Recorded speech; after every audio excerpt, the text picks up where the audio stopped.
Você acompanha Jornal da Rede Alesp. Voltamos com o Jornal da Rede Alesp desta quinta-feira, 16 de julho de 2020. E a gente dá uma notícia importante agora. O Instituto Emílio Ribas, na Zona Oeste aqui de São Paulo, começou a cadastrar hoje os voluntários que se inscreveram para participar da terceira e última fase de testes da vacina contra o novo coronavírus, desenvolvida pelo laboratório chinês Sinovac, em parceria com o Instituto Butantan. No total, 9 mil profissionais de saúde participarão do estudo aqui no Brasil. O Emílio Ribas é um dos 12 centros de pesquisa no país selecionados para a última fase de testes da vacina. Cerca de 700 voluntários receberão as doses a partir de segunda-feira, dia 20. Os testes precisam comprovar que a vacina é realmente segura, que produz anticorpos e protege contra o vírus. A vacina da Sinovac já foi aprovada para testes clínicos na China. Ela usa uma versão do vírus inativado. Isso quer dizer que não há presença do coronavírus ou a SARS-CoV-2 vivo nessa solução. As vacinas inativas são compostas pelos vírus mortos. Isso garante que ele não consiga se duplicar no organismo humano. O mesmo princípio é usado nas vacinas contra a hepatite e a gripe, que é causada pelo vírus da influenza. De acordo com o governo paulista, o Instituto Butantan está adaptando uma fábrica para a produção da vacina. A capacidade de produção é de até 100 milhões de doses. O acordo com o laboratório chinês prevê que, se a vacina for efetiva, o Brasil ficará com 60 milhões de doses para distribuição.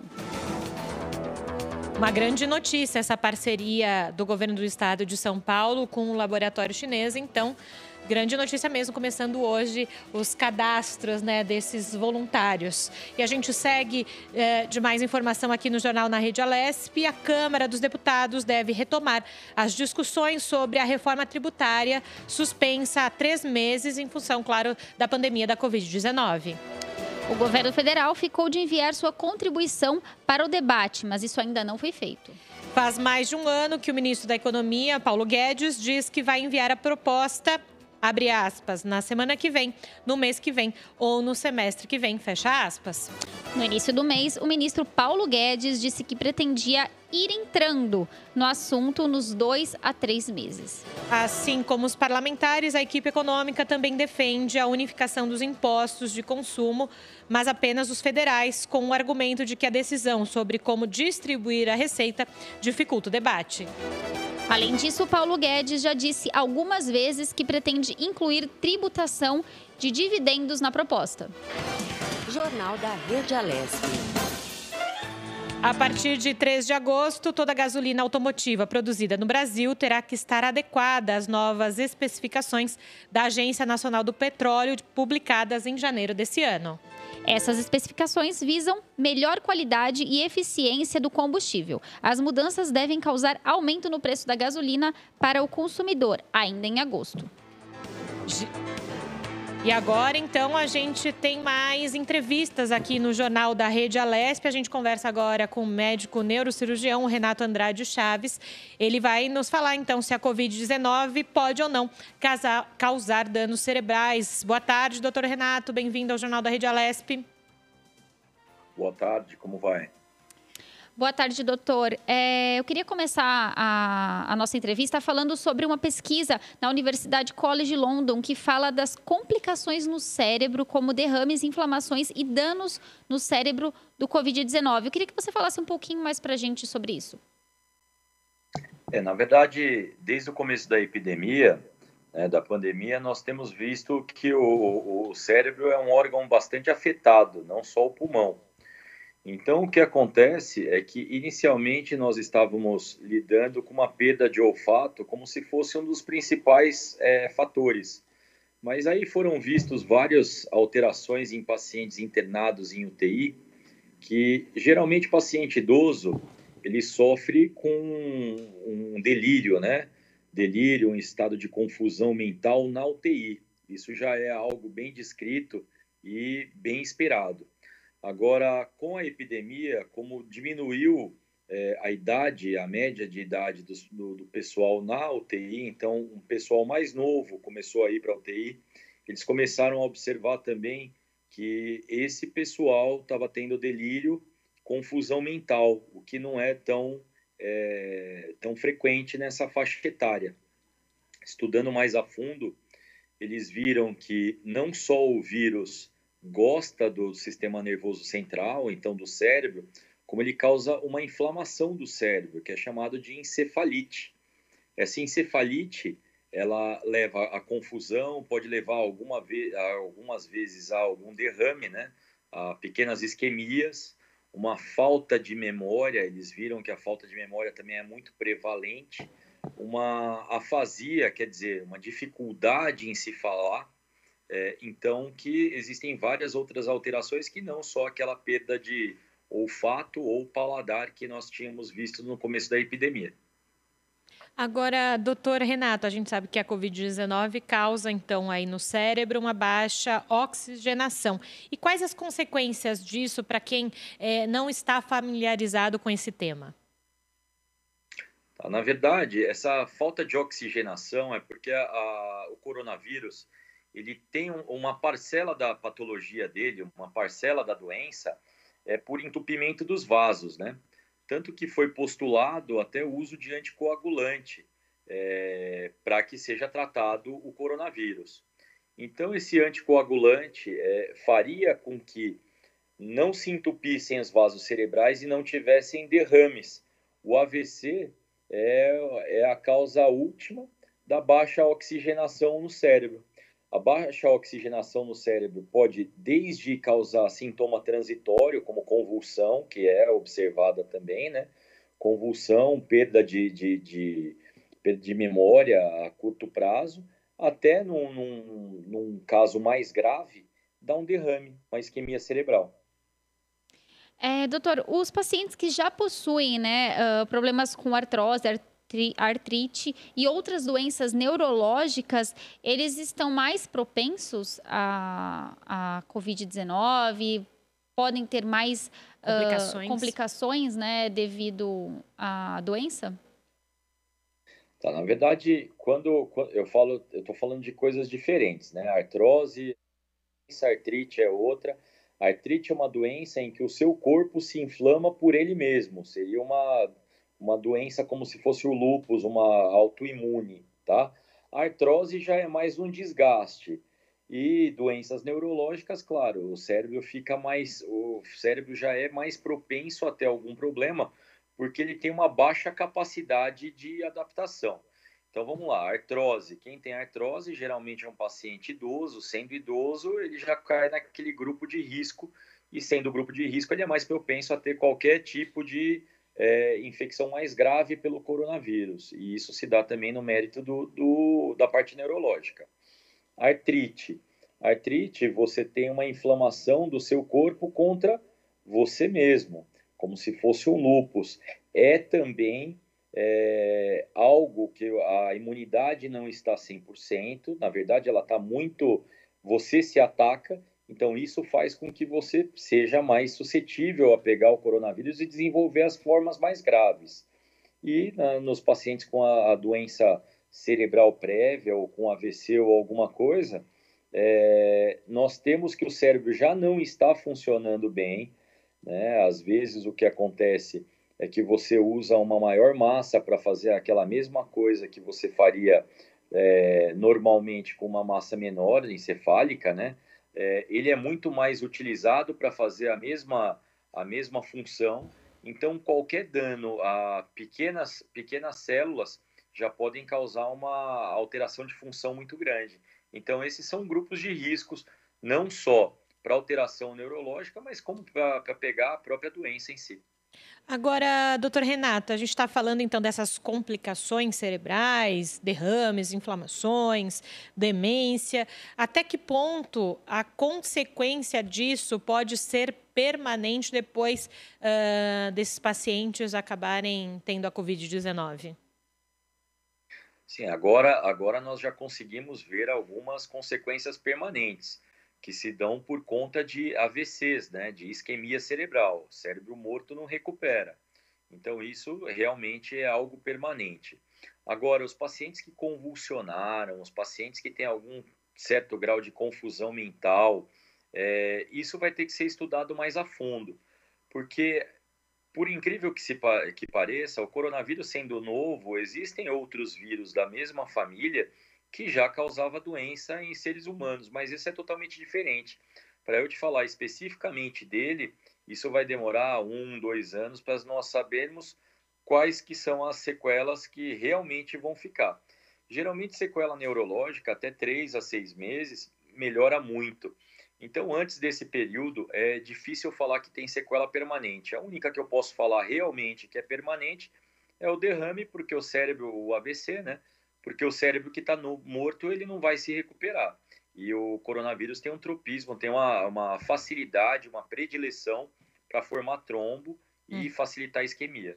Agora, doutor, uma dúvida. O senhor falou sobre o AVC, sobre o derrame. Quem já passou por essa situação e acaba contraindo a Covid-19, essa junção, o que acontece com essa junção? O paciente ele pode piorar com essas questões, às vezes num AVC, num derrame, um lado do corpo fica paralisado, isso pode ficar mais sensível? Na verdade, como ele já tem o cérebro um tanto quanto sensibilizado pela doença prévia, então você tem, numa nova doença, você pode piorar o déficit prévio ou ter, né, novos déficits. Então, uma pessoa que tenha derrame à direita, que tenha tido o AVC à direita, ela não vai ficar sem falar, mas com coronavírus, ele pode ter o derrame à esquerda. Porque a doença não é... Quando eu falo em derrame, eu tenho que saber de onde veio esse derrame, qual é a origem. Se é um problema de coração, se é um problema de carótida. No caso do coronavírus, é um problema do próprio cérebro e dos vasos que irrigam o cérebro. Na verdade, não é de grandes vasos. Então, eu posso ter em qualquer local essa isquemia. Quando você tem uma isquemia prévia, mais ou menos você sabe o local que ela vai dar pelo local em que você tem a doença. Mas a doença, o coronavírus, é sistêmica. Então, hoje se vê que o coronavírus não existe só nas células pulmonares ou nas células cerebrais, mas você detecta ele no rim, no fígado, em praticamente no organismo inteiro.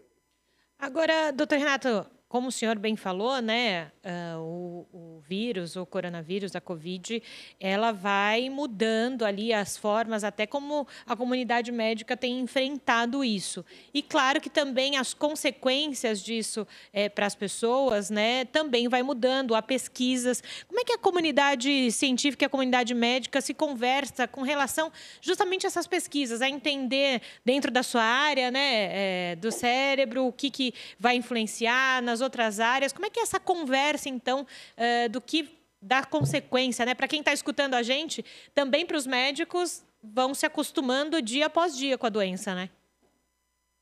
Claro, na verdade, a ciência é feita por experimentação e observação.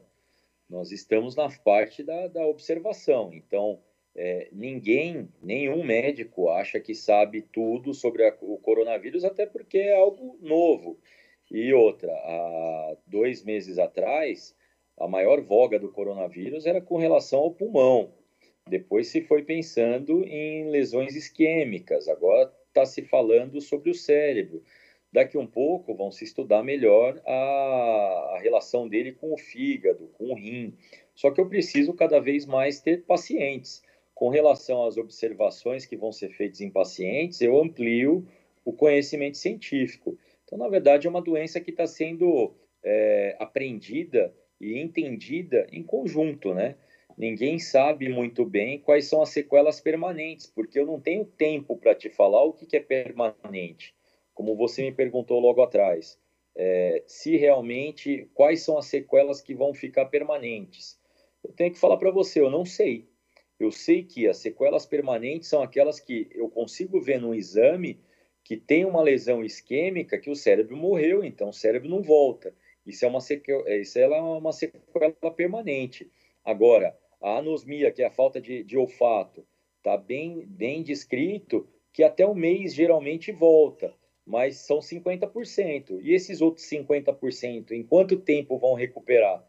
Quantos desses 50% daqui a um ano eles vão realmente ter perdido o olfato ou vai ter voltado isso lá pelo 11º mês, 12º mês? Então, nós vamos ter que ter algum tempo de pandemia ainda para entender esse vírus numa totalidade e com menos subjetividade e mais objetividade na doença. Agora, o senhor falou sobre produção científica, né? E a gente tem falado muito aqui, né, Tayana, no Jornal da Rede Alesp, também nos programas que a gente grava, sobre essa produção científica, o quanto a comunidade científica, não só no Brasil, no mundo, com a pandemia se fortalece. Então, eu queria uma análise do senhor com relação a essa produção científica, daqui para frente. Na verdade, sempre existem pessoas estudando de um tudo. O interessante é que vem demonstrar a pandemia que a ciência não é una e que a palavra ciência quer dizer que é uma hipótese. Você tem uma hipótese científica. Nada é tão sólido que não possa ser, no mínimo, questionado. Então, a gente tem que ver que há pouco tempo atrás, há 500 anos atrás, você pensava que a Terra era plana. Hoje em dia, se mandaram foguetes e se fotografou a Terra. Hoje se sabe que o formato parecido é um geoide, né? Parecido com uma elipse. Agora, isso é ciência. Falar que uma droga trata o coronavírus, a outra droga não trata o coronavírus, é tudo experimentação. Então, vai se fazer um monte de experimentação com muitas drogas, até achar uma medianamente eficaz. E isso se dá não só no âmbito da droga, como uma coisa que foi muito interessante, é que com o esforço da comunidade científica toda, agora já estão saindo vacinas. Qual foi a vacina que saiu tão rápido, em tão pouco tempo? Então, o esforço da comunidade científica fez com que nós possamos enfrentar esse vírus de uma maneira diferente e, às vezes, até já imunizando uma doença que é relativamente nova. O vírus do Ebola demorou mais de 5 anos para ter vacina, ele é extremamente letal. Então, nós vimos que deu para cair bastante o tempo entre se diagnosticar uma doença, para conhecer a doença e fazer um tratamento específico e uma profilaxia, né? Quanta gente não vai deixar de morrer com essa vacina, não é mesmo? É isso mesmo. Dr. Renato Andrade Chaves, neurocirurgião. Gostaria de agradecer ao senhor pela sua contribuição aqui no Jornal da Rede Alesp hoje. Muito obrigada. Muito obrigado. Sempre temas relevantes e importantes, né, Tayana? A gente sempre conversa com a comunidade científica aqui. Já conversamos com os pesquisadores do Instituto Butantan, os pesquisadores da FAPESP, falando justamente sobre essas pesquisas que estão sendo desenvolvidas não só no Brasil, mas também aqui no estado de São Paulo. Ouvimos também os médicos da Unifesp. A gente sabe que existe um estudo aí avançado já em tão pouco tempo, porém também tudo é muito novo, né, para a classe médica também. Por isso que é bom a gente sempre trazer especialistas aí diariamente nos nossos programas Alesp Conecta, para a gente poder atualizar você que está em casa de como estão sendo as pesquisas, porque é tudo muito novo para todo mundo, inclusive para a ciência. E é por isso que o Jornal da Rede Alesp traz nessas 5 horas ao vivo, sempre especialistas e também deputados, secretários de saúde de todo o estado de São Paulo para dar um panorama da Covid-19 por aqui. O novo ministro da Educação, Milton Ribeiro, tomará posse como titular da pasta nesta quinta-feira, às 4h. O presidente Jair Bolsonaro participará da cerimônia virtualmente, já que ele está em isolamento domiciliar e infectado pelo novo coronavírus. Milton Ribeiro entrará no lugar do Abraham Weintraub, que saiu do cargo oficialmente em 18 de junho. Ele é pastor presbiteriano e membro da Comissão de Ética Pública desde maio de 2019. Essa comissão é ligada à presidência da República e seu mandato vai até 2022. E a gente gira mais informações aqui, né, Tayana? Vamos lá. Exatamente. Luiz Roberto Barroso, presidente do Tribunal Superior Eleitoral, divulgou ontem, quarta-feira, a exclusão da obrigatoriedade de identificação biométrica nas eleições municipais de 2020. Essa decisão ainda precisa ser analisada pelos demais ministros do tribunal, mas deve ser aprovada. A previsão era de que quase 119 milhões e 700 mil eleitores estariam aptos a votar pelo sistema biométrico. Essa recomendação feita por infectologistas, considera 2 fatores de risco. O primeiro, claro, é que a identificação pela digital pode aumentar as possibilidades de contaminação, já que esse leitor não pode ser higienizado com frequência. O segundo fator é que a biometria pode causar filas e ainda mais aglomerações, já que alguns eleitores têm a dificuldade aí na leitura digital. Essa questão deve ser analisada pelo TSE após o recesso do Judiciário e deve ser incluída nas resoluções das eleições de 2020. Vale lembrar que, devido à pandemia do novo coronavírus no país, a data das eleições foram alteradas na semana passada. O primeiro turno será em 15 de novembro e o segundo em 29 de novembro. E a gente vai para um dos destaques desse momento, nesse segundo bloco do Jornal da Rede Alesp, falando de vacina, né? Falando novamente da vacina do novo coronavírus, desenvolvida pela Universidade de Oxford, lá no Reino Unido, que está sendo testada aqui no Brasil. Pode ter o registro liberado em junho do ano que vem. O Centro de Referência para Imunobiológicos Especiais da Universidade Federal de São Paulo, a Unifesp, coordena a aplicação da vacina desde o mês passado aqui.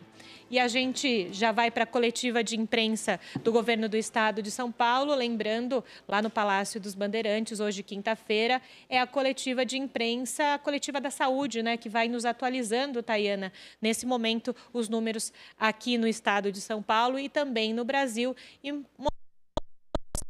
então, os protocolos diários e semanais com relação à pandemia da Covid-19. A gente sempre transmite aqui no Jornal da Rede Alesp, diariamente, a coletiva, porque a gente leva para você, que está vendo e ouvindo a gente, aquilo que o governo do estado se posiciona com relação à Covid-19 e é importante que a gente siga começando nesse momento a coletiva. Agradecemos a presença da imprensa, aqueles que estão fazendo a transmissão da 93ª coletiva de imprensa do governo de São Paulo. Hoje nós temos a nossa entrevista coletiva da área da saúde, com 3 anúncios prioritários. Primeiro anúncio, nós vamos falar sobre o placar epidemiológico, o placar de testagem, que está sendo implementado a partir de agora. O segundo será sobre as ações da vigilância sanitária em relação ao controle e fiscalização da utilização das máscaras. E o terceiro anúncio será, quando fizermos a atualização dos dados, nós já vamos apresentar a nossa projeção da evolução epidemiológica, do número de casos e óbitos para o estado de São Paulo, para os próximos 15 dias, para a segunda quinzena do mês de julho. Nós contamos hoje, na coletiva, com a secretária Patrícia Ellen, secretária de Desenvolvimento Econômico, Dr. Paulo Menezes, coordenador do Centro de Contingência, Dr. Dimas Covas, diretor do Instituto Butantan, Dra. Maria Cristina Megide, diretora da Vigilância Sanitária, Dr. Eduardo Ribeiro, secretário estadual executivo da Saúde, e com o secretário de Desenvolvimento Regional, Marco Vignoli. Então, vamos começar com a secretária Patrícia Ellen, que falará sobre o placar epidemiológico, o placar de testagem. Por favor, secretária Patrícia. Muito obrigada, Gabardo. Hoje é um dia muito importante para todos nós. Nós temos dito desde o início que o sucesso do combate a essa pandemia é termos uma estratégia onde monitoramos e controlamos de uma sustentável o nosso sistema de saúde, né, a capacidade hospitalar, junto com isso a evolução da pandemia, através do monitoramento diário dos casos, também dos óbitos e das internações.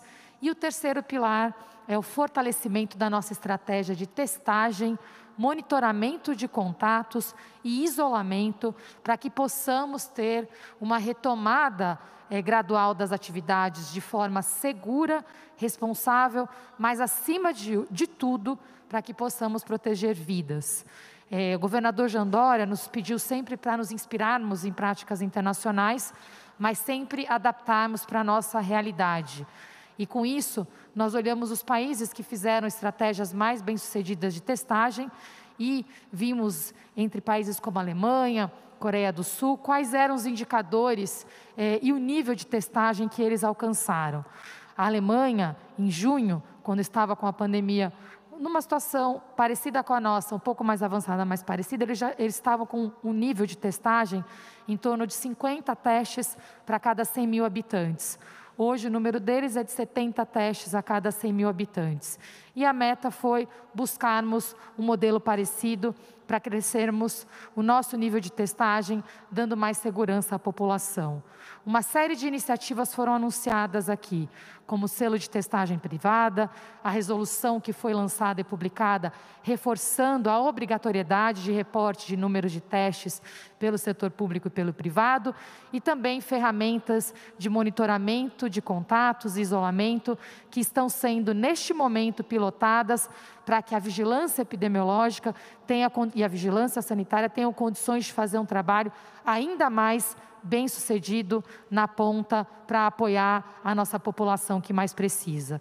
Então, com isso, hoje, na próxima página, nós temos a alegria de divulgar pela primeira vez um trabalho que foi feito colaborativo de todo o governo, mas principalmente com o protagonismo da saúde e da Secretaria de Governo, para lançar o nosso placar de testagem.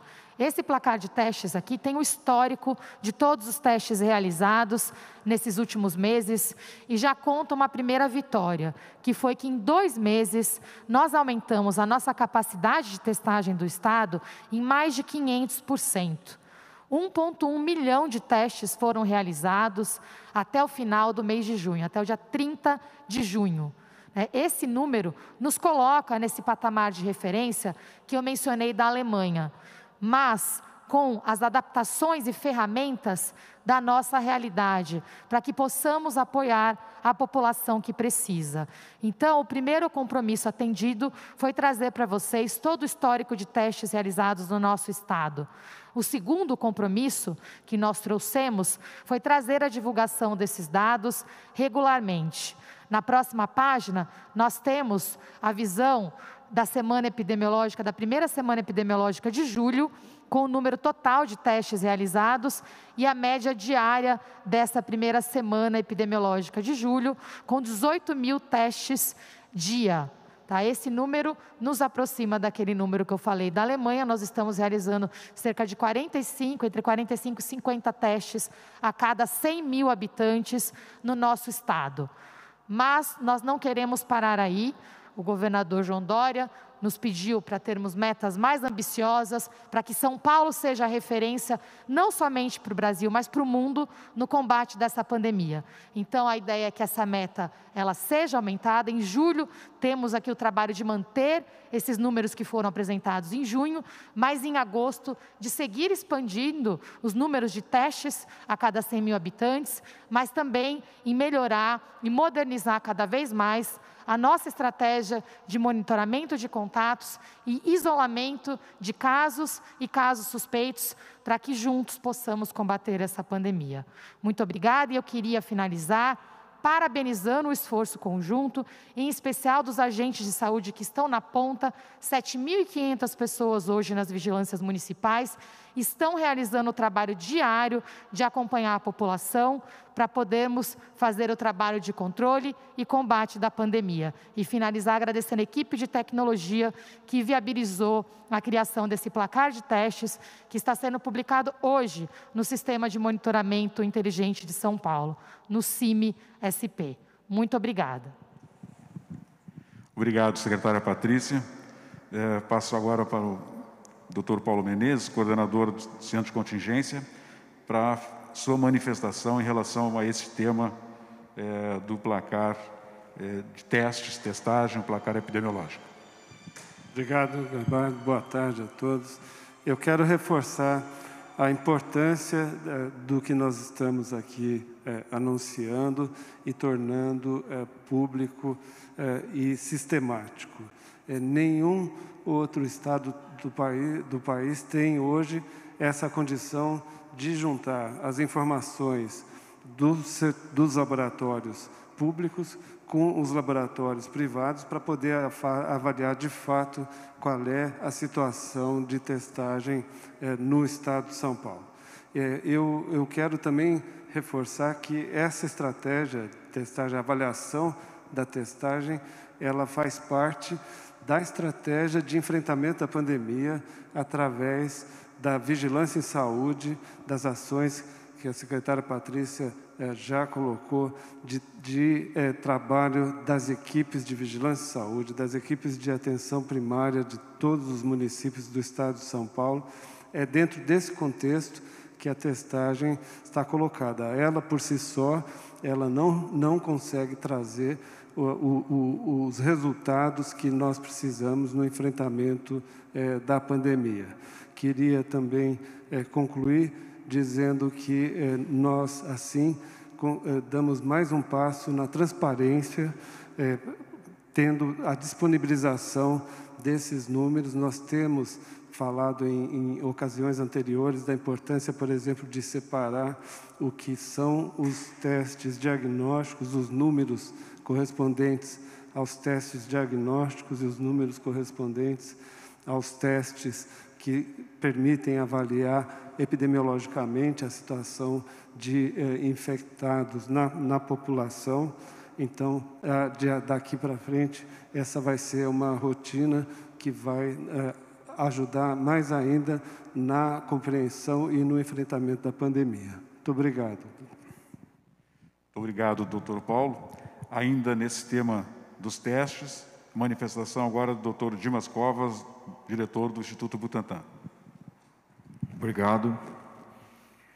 Testes, testes, testes. Quer dizer, o diretor-geral da Organização Mundial de Saúde ficou famoso, ficou conhecido por essa afirmação. Testes, testes, testes. Nós vivemos uma situação epidemiológica aqui no Brasil que é muito diferente da situação da Europa, dos Estados Unidos, de outros países que já passaram por essa epidemia, como a Coreia, como Singapura, como a própria China. Testes são importantes, não há a menor dúvida. Mas os testes têm que ser usados de forma inteligente. Nós temos que usar o teste como uma ferramenta de apoio ao combate à epidemia. Do ponto de vista epidemiológico, o teste ele fornece o caminho para ações. Quando nós temos um teste positivo, nós estamos sabendo aonde o vírus está, na pessoa que está com o vírus. E é essa pessoa que vai disseminar a infecção pela população. Então, o teste é um primeiro ponto, é uma primeira aproximação para olhar aonde o vírus está acontecendo na nossa população. E aí a primeira estratégia que nós montamos aqui no estado de São Paulo, na área pública, foi ligar o teste à pessoa. Quer dizer, cada um desses testes da área pública, ele tem um CEP. Sendo positivo, ele tem um endereço. E nós usamos esse CEP para olhar a distribuição da infecção no território. E aí desencadear as demais ações. O teste ajuda, mas não é suficiente. A estratégia tem que ser, a partir do caso identificado, entrar com as ações de vigilância em saúde, procurar os contatos, permitir que essa pessoa que está positiva possa fazer a sua quarentena, da mesma forma que os seus contatos possam fazer quarentena. Porque é assim que nós vamos fazer com que diminua a taxa de contágio, diminua a circulação viral. Então, nós estamos fazendo um grande esforço de teste, sem dúvida nenhuma. Não é a mesma estratégia da Coreia, não é a mesma estratégia da Itália, não é a mesma estratégia dos Estados Unidos. É uma estratégia que nós estamos desenvolvendo aqui, no nosso país, porque aqui nós temos periferias, nós temos favelas, nós temos aldeias indígenas, nós temos quilombolas, e lá é que nós estamos estar presente com os nossos testes, com o nosso sistema de vigilância em saúde, ajudando a combater essa epidemia. A epidemia se combate aonde está o vírus. E sob a liderança do nosso governador, nós temos feito isso de forma exemplar. Nós temos feito isso dia a dia e vocês são testemunhas, né? Nós estamos trabalhando incansavelmente nessa luta. Os testes estão aí, vão aumentar. vai melhorar a qualidade da aplicação dos testes, com essas informações epidemiológicas que estão vindo pelas prefeituras. Ou seja, a nossa batalha leva em consideração os testes, mas os testes fazem parte de uma estratégia muito maior de combate à epidemia. Muito obrigado, doutor Dimas Covas. Passo então para o segundo tema da vigilância sanitária, em relação à fiscalização sobre a utilização das máscaras nos estabelecimentos. Então, a doutora Maria Cristina, diretora da Vigilância Sanitária da Secretaria de Saúde. Obrigada, doutor Gabardo. Boa tarde a todos. Então, nós estamos hoje aqui para dar o resultado de um balanço de 15 dias da fiscalização, tanto nos estabelecimentos como em vias públicas. Nesses 15 dias, o Estado de São Paulo, os fiscais do Estado de São Paulo, eles fizeram 7.013 estabelecimentos, inspecionaram um total de 7.013 estabelecimentos nas principais cidades do Estado. Desse total, nós autuamos cerca de 20, nós fizemos 20 autuações. Como bem reconheceu o secretário Vignoli, isso corresponde à estatística que já foi feita, dizendo que 97% da população está utilizando máscaras. Para a gente é um dado bastante interessante. E o que a gente está corroborando nessas inspeções é a educação, é a informação. Estamos reiterando dia a dia a importância do uso da máscara em todas as situações, a importância do distanciamento social e o cuidado que cada um deve ter, né? O cuidado que cada estabelecimento deve ter e o compromisso com a população. Então, apesar de estarmos em só 15 dias de inspeção, mas entendemos que já é um número bastante significativo e as pessoas estão vendo a ação do Estado dentro do território. Eu acho que era isso que a gente tinha para colocar para vocês, dando uma satisfação desses 15 dias de fiscalização em todo o Estado. Queria pedir licença, doutor Gabardo, e fazer uma homenagem agora. Desculpe pela emoção, mas acabamos de saber que a nossa diretora da Vigilância Sanitária de Santos faleceu essa manhã, suspeita de Covid. Bom, isso nos deixa muito triste, essa notícia. Mais uma família que sofre a consequência dessa epidemia. Nossa manifestação de pesar aos servidores, funcionários da Vigilância Sanitária da Secretaria de Saúde do Governo de São Paulo. O nosso terceiro ponto, terceira manifestação, será do secretário Eduardo Ribeiro. O Eduardo vai fazer a atualização dos dados nas últimas 24 horas e também incluirá na sua apresentação já a projeção para a segunda quinzena do mês de julho. Por favor, Eduardo. Bom, antes de iniciar, me solidarizar aqui com mais uma família que teve um ente querido levado pela pandemia, reforçando aqui que cada óbito, cada morte é absolutamente lamentada pelo governo do Estado de São Paulo.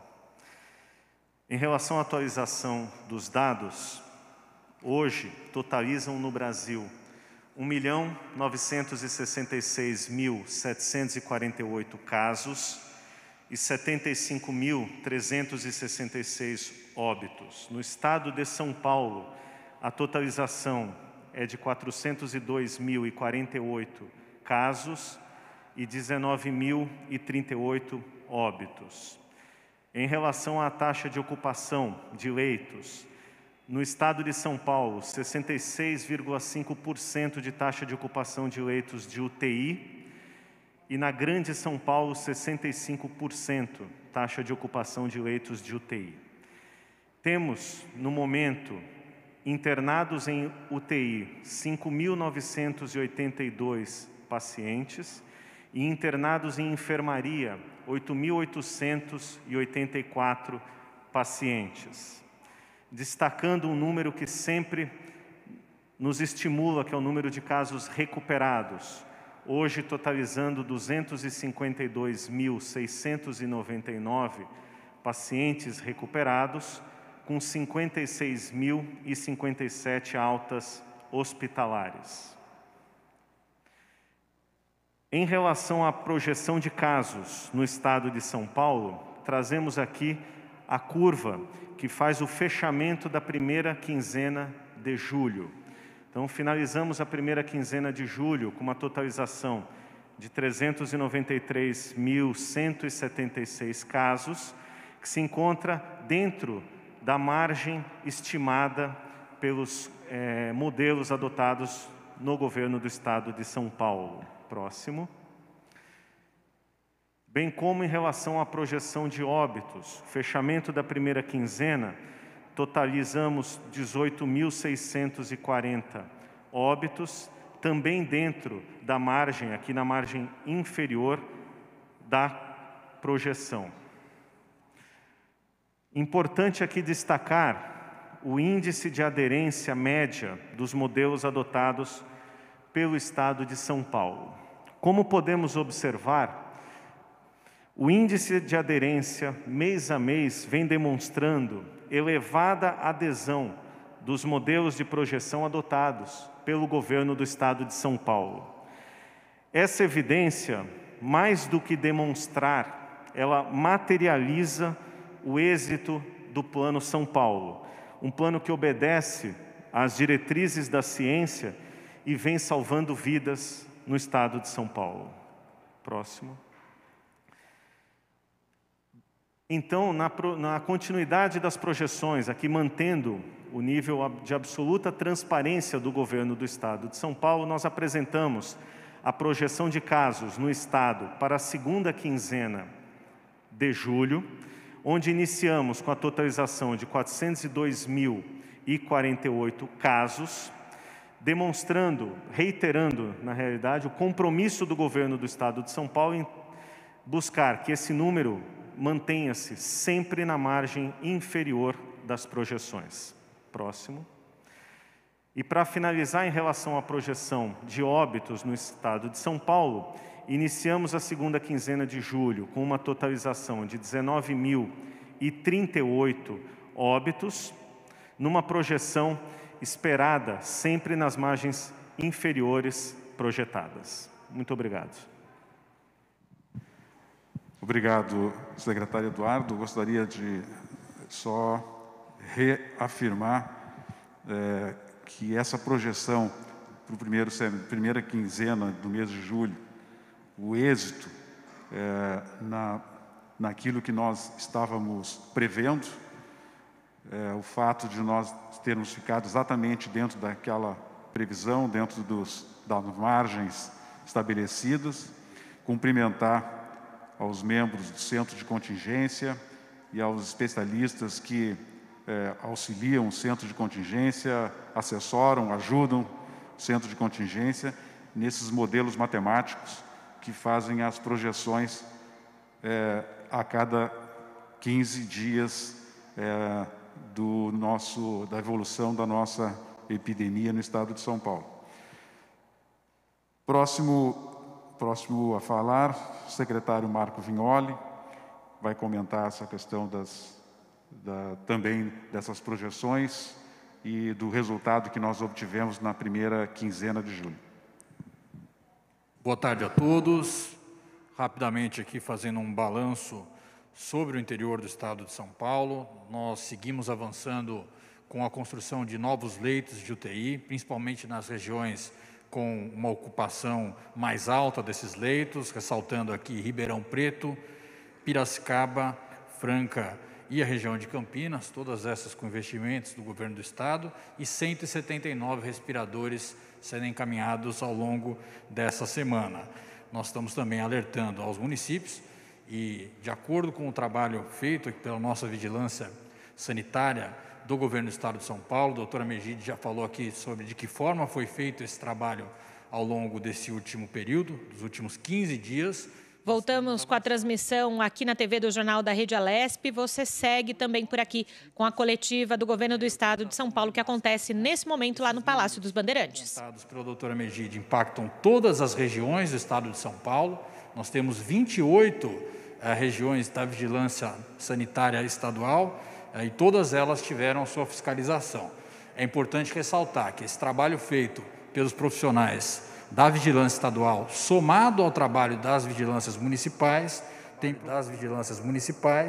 tem produzido um resultado muito importante, superior a 97% da utilização de máscaras nesse período. É fundamental também dizer que essa fiscalização tem ido até mesmo naqueles municípios em que tantas vezes existe uma flexibilização maior do que indicada pelo decreto do Plano São Paulo e feita a fiscalização de acordo com essas regras. Então, estamos atuando de forma contundente nessa fiscalização e é a resposta para muitas perguntas que foram feitas ao longo dos últimos dias aqui também, de que forma o governo tem atuado e a nossa vigilância tem feito com uma resposta importante no que tange essa fiscalização. A interiorização da pandemia segue avançando, nós devemos ultrapassar nos próximos dias, pela primeira vez, tendo mais casos no interior do estado do que na capital. Esse número já significou cerca de 15% de casos no interior e hoje já chega a 39%, podendo muito em breve superar os 41% de números acumulados existentes na capital. Portanto, segue a interiorização da pandemia. O interior do estado tem uma média móvel de quase o dobro da média móvel da capital hoje, e isso significa esse resultado que a gente vem apresentando ao longo das últimas semanas do Plano São Paulo, que significa também as medidas tomadas de maior restrição no interior do estado e nas mais diversas regiões. Para finalizar, a secretária Patrícia Ellen trouxe aqui dados importantes sobre o resultado da testagem no estado de São Paulo. O estado de São Paulo tem feito a sua lição de casa, apresentado resultados muito importantes na política de testagem. Fizemos aqui uma grande rede de testagem estabelecida ao longo desse período e, aproveitando isso, em uma grande parceria também com a iniciativa privada e com os municípios.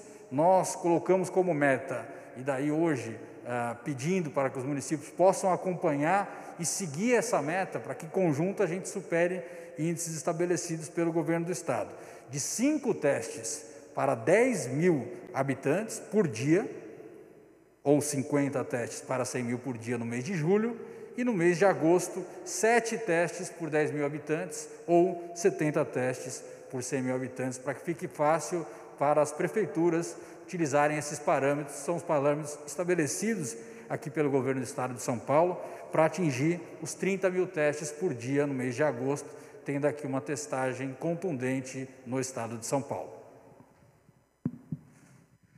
Obrigado, secretário Marvignoli. Vamos passar então para as perguntas. Nós temos 5 inscrições: Fábio Diamante, SBT, Maria Manso, TV Cultura, Murilo Rincon, da Rede TV, a Isabela Faria, CNN, e a Beth Pacheco, a Globo News. Então, começamos com o Fábio Diamante, por favor. Obrigado, Fábio, pela presença. Oi, boa tarde, doutor Gabardo. Boa tarde a todos. Eu queria fazer 2 perguntas. Primeira pergunta, doutora Maria Cristina, a senhora falou sobre as autuações nos estabelecimentos. Queria saber se as pessoas foram autuadas na rua, se chegou a esse ponto de precisar autuar alguma pessoa por não usar máscara. A segunda pergunta, queria falar sobre o estudo da USP, de Ribeirão Preto, que encontrou aquelas microtromboses, não sei se esse é o termo correto, na língua de pessoas que tiveram a Covid-19, seguindo aquilo de que já era encontrado nas necrópsias, no pulmão. Eu queria saber como é que os senhores veem esse tipo de descoberta, se essas tromboses, ainda que pequenas, elas podem gerar problemas futuros para as pessoas que se curaram da Covid, e principalmente no grupo das mulheres. As mulheres são muito suscetíveis às tromboses, principalmente por uso de anticoncepcional. Eu queria saber se é possível fazer essa análise ou se é muito cedo ainda. Obrigado. Obrigado, Fábio. A primeira pergunta, então, sobre a questão das multas, eu passo para a doutora Maria Cristina, por favor. Olha, Fábio, a gente, infelizmente, tivemos que autuar 4 transeuntes, né? Foram esses os que a gente encontrou durante as nossas fiscalizações, e 16 estabelecimentos. Obrigado, doutora Maria Cristina. Segunda parte da pergunta do Fábio diz respeito a esses achados nas necrópsias, as tromboses. Eu vou pedir para o Eduardo, secretário executivo da Secretaria de Saúde, poder falar sobre isso. Depois pode complementar pelo doutor Paulo, doutor Covas, se achar necessário. Fábio, obrigado. Esse é um achado importante que corrobora com o que vem se observado no manejo clínico desses pacientes, que a alteração no sistema de coagulação é um fator importante, tanto na fisiopatologia da doença quanto no prognóstico. Por isso, até que a utilização de anticoagulantes é uma das medidas comumente implementadas no tratamento do paciente em estado crítico. Em relação a eventuais repercussões futuras desse estado encontrado na fisiopatologia, o que nós temos consciência é que esse conjunto de pacientes que estão passando por essa situação, que enfrentaram um estado de maior criticidade na sua saúde, eles vão ser observados em relação a essas questões, e o ponto de vista de alteração na coagulabilidade vai ser um ponto de atenção no acompanhamento desses pacientes. Obrigado. Ok, obrigado, Eduardo. Obrigado, Fábio, pelas perguntas. Por solicitação, aí, em função dos veículos entrarem, às vezes entrarem ao vivo, a gente altera a ordem das perguntas. Então, a próxima será a TV Cultura, a Maria Manso, e depois, então, a TV Globo. Boa tarde. Eu tenho 2 perguntas também. Uma é uma projeção que o professor Eduardo Massad fez naquela transmissão online, que o senhor participou também, doutor Dimas. Ele disse que, se as aulas forem retomadas, 17 mil crianças podem morrer, e que, na avaliação dele, então, seria melhor que todas as crianças, todos os alunos, perdessem um ano letivo do que a gente correr o risco dessas 17 mil mortes de crianças. E a outra pergunta é em relação à notícia divulgada hoje por Estados Unidos, Inglaterra e Canadá, que eles sofreram ataques de hackers tentando pegar informações sobre as pesquisas da vacina. Eu queria saber se, por acaso, o Instituto Butantan, que também participa de pesquisas de vacinas, sofreu algum tipo de ataque, se vocês estão reforçando as defesas tecnológicas para que a gente não sofra ataques, e como é que vocês veem isso, inclusive a acusação desses 3 países de que os ataques podem ter sido feitos pela Rússia. Por favor. Obrigado, Maria Manso. Nós vamos inverter a ordem das respostas, pedir para o doutor Dimas falar inicialmente sobre essa questão do ataque dos hackers e a influência disso na questão das vacinas, e depois a gente vai responder a primeira parte da pergunta. Olha, nós não fomos atacados até esse momento, né? Mesmo porque nós não temos uma base de dados ainda disponível. Né? Essa questão da propriedade intelectual das vacinas, quer dizer, isso não é só para vacinas, né? Quer dizer, o mundo industrial vive de espionagem constantes, né? Quer dizer, existem aí na história, né, casos emblemáticos. Vocês se lembram do Concorde, né? Quando o Ocidente lançou um Concorde, logo na antiga União Soviética lançou um muito parecido. Então, veja, obviamente que é o interesse do momento, uma vacina que seja eficiente, uma vacina que seja capaz de vencer esse vírus. As medidas que estão sendo adotadas no mundo inteiro é no sentido de que isso seja de acesso ao público. Quer dizer, as vacinas ainda não estão no universo dos privados, mas ela fatalmente chegará lá. Quer dizer, nesse momento, o que nós temos que entender é que uma vacina ela será útil para o conjunto da humanidade, seja ela qual for. Seja ela da empresa A, B ou C, nós necessitamos dessa vacina para ajudar o mundo. Né? Então, os interesses de geopolítica internacional, né, das grandes corporações, etc., é lógico que existem, né? Mas eu acho que a Organização Mundial de Saúde está liderando um consórcio mundial em relação à vacina, para que alguma vacina, ou mais de uma vacina, que sejam de fato protetivas, estejam disponíveis para a população do mundo, independente de se o país é rico, se o país é pobre, né? Então já existem iniciativas nesse sentido e nós participamos dessa iniciativa, nós fazemos parte dessa iniciativa global. Eu acho que é a forma que nós temos para lidar com essa epidemia no médio e longo prazo. Maria Manso, em relação à primeira pergunta, que diz respeito à retomada das aulas, esse tema tem sido motivo de inúmeros trabalhos, alguns mostrando que o retorno às aulas não traz nenhum tipo de consequência de aumento de casos ou de óbitos entre as crianças, alguns trabalhos mostrando que na retomada das aulas os professores têm efetivamente um aumento na transmissibilidade da doença e alguns manifestando dessa forma um pouco mais com certo receio, né, de que a retomada das aulas possa ser muito impactante na transmissibilidade e no número de óbitos. Em função dessas novas informações, a gente pediu para que o Centro de Contingência, que tem discutido isso com o secretário da Educação, para que o Centro de Contingência faça uma reavaliação daquilo que já foi definido pelo Centro de Contingência e tão logo nós tenhamos essas informações, a gente vai trazer aqui para a entrevista coletiva. Então eu peço para que essa resposta seja colocada numa próxima entrevista coletiva. A próxima pergunta, então, seria da Beth Pacheco, TV Globo, Globo News. Agradeço aqui aos colegas de me cederem o lugar, né, porque talvez eu perca o horário por conta do vivo. Agradeço a vocês também.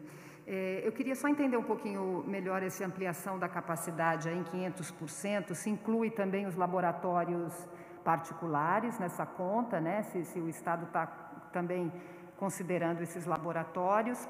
E uma pergunta, acho que especificamente para o Marco, por favor, a questão de Ribeirão Preto.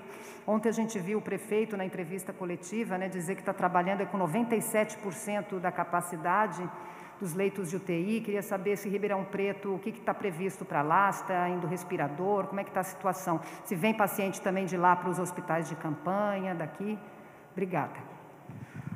Obrigado, Beth Pacheco. Então, a primeira parte da pergunta sobre os laboratórios, os testes da rede privada, da rede particular, peço para a secretária Patrícia Ellen fazer a manifestação. Sim, esse é o total de testes realizados no Estado.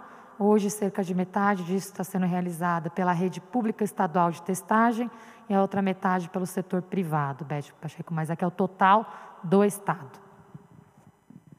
A segunda parte, então, já foi encaminhada para o secretário Marco Vignoli, especificamente sobre a Ribeirão Preto. Primeiro, Beth, me solidarizar com o prefeito Duarte Nogueira. Ontem recebeu um ataque no carro de manifestantes e o prefeito tem sido muito correto no combate ao coronavírus, no respeito à vida e nas ações que são necessárias para a gente poder produzir de forma contundente esse combate e preservar a vida da população de Ribeirão. Nós avançamos com o número de leitos na região de Ribeirão ao longo desse último período. Foram mais de 80 respiradores enviados. Nós estamos aumentando o número de leitos no Hospital das Clínicas de Ribeirão Preto. São 16 leitos que entram em funcionamento. Além disso, no próprio município de Ribeirão Preto, mais 21 leitos que o Estado está custeando junto com a Prefeitura de Ribeirão Preto. Esses leitos vão iniciar suas atividades ao longo dos próximos dias e, somados a outros leitos na região de Ribeirão Preto, que nós estamos avançando também, nós vamos melhorar essa capacidade hospitalar. É fundamental dizer que nenhuma pessoa de Ribeirão Preto ou da região ficará sem atendimento. Referenciado pelo CROSS, nós atenderemos todas as pessoas que precisarem do Sistema Público de Saúde da região de Ribeirão Preto. Obrigado, secretário Vignoli. próximo seria o Murilo Rincon, da Rede TV. Boa tarde para todo mundo. Eu queria saber a respeito até de uma fala que o prefeito Bruno Covas anunciou agora há pouco, da redução significativa aí do número de leitos no hospital de campanha do AMB.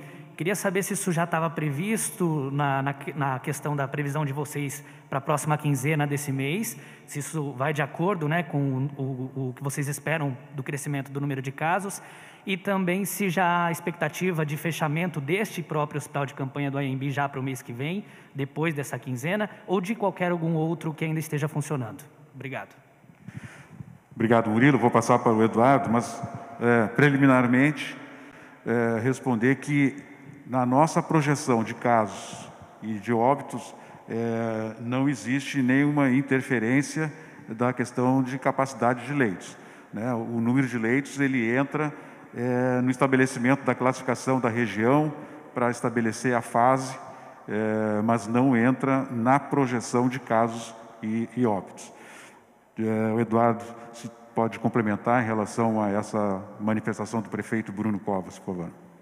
Feita essa importante observação que o Gabardo acabou de colocar, em relação à desmobilização de leitos, a gente vem observando, não só a Prefeitura de São Paulo, mas diversas outras prefeituras, iniciando os estudos de avaliação de manutenção das suas estruturas provisórias montadas para o enfrentamento da pandemia, o que é absolutamente louvável, uma vez que esse comportamento da pandemia é dinâmico e requer do gestor esta acurácia de dia a dia avaliar e reavaliar cada uma das suas medidas.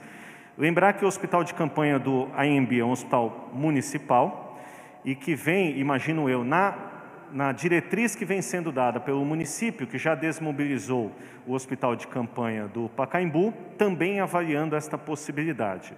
No nosso caso, nós estamos constantemente avaliando a manutenção dos leitos abertos, não só dos hospitais de campanha, mas de todos eles, e não há para os próximos 15 dias, se foi isso que eu entendi, previsão de desmobilização de leitos de hospitais de campanha do Estado de São Paulo. Obrigado, Eduardo. A próxima intervenção, então, é da Isabela Faria, e eu registro que a CNN está ao vivo, então parece que não vai conseguir fazer a pergunta, é isso?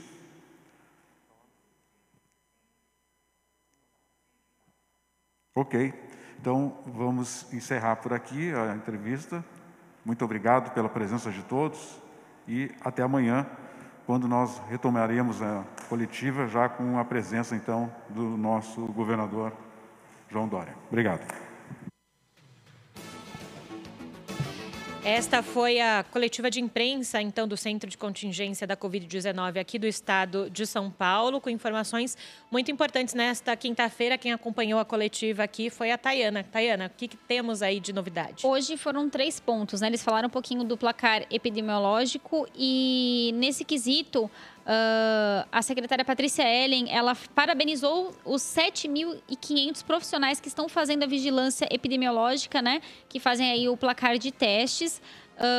Outro ponto que eles comentaram hoje foi sobre a vigilância sanitária, né, que agora fazem 15 dias já que eles estão fazendo aí um trabalho de fiscalização de uso de máscaras em estabelecimentos, né? E a doutora Maria Cristina, diretora de Vigilância Sanitária do Estado, em 15 dias ela disse que foram fiscalizados 713 estabelecimentos no estado de São Paulo. E a partir daí constatou-se que 97% da população está fazendo uso de máscaras. Então, ela falou que é um ponto muito importante, realmente as pessoas estão se conscientizando, né? É claro que alguns estabelecimentos foram autuados por terem pessoas que não estavam usando as máscaras, mas ela disse que isso é muito pequeno perto desse número grande que a gente tem visto. É claro que só fazem 15 dias, né, que estão sendo feitas essas vigilâncias, porém, ela disse que realmente foi um resultado expressivo, né, que deixou aí a Secretaria da Saúde um pouco mais tranquila. Quer dizer, as pessoas estão realmente se conscientizando, né? Outro ponto foi a projeção, né, da evolução epidemiológica, que saiu aí o número de casos, né, no estado de São Paulo. 402.048 casos foram registrados, né, nos últimos dias. nos últimos 15 dias e 19.038 óbitos, né, até o momento. Em São Paulo, na cidade de São Paulo, 66% dos leitos de UTI estão ocupados, né? Ou seja, diminuiu bem o número. A gente já chegou a um número expressivo de 90%, né, no mês passado. Então, quer dizer, realmente a situação parece que está um pouco mais controlada, né? Dá para deixar aí a população um pouco mais tranquila, porém lembrando dos cuidados que precisam ser redobrados ainda.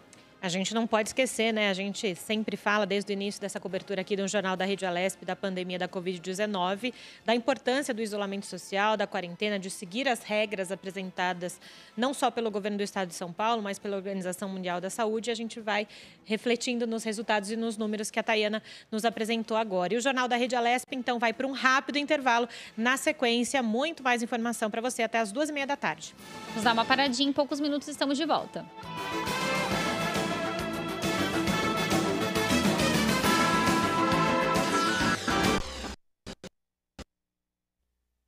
Você acompanha Jornal da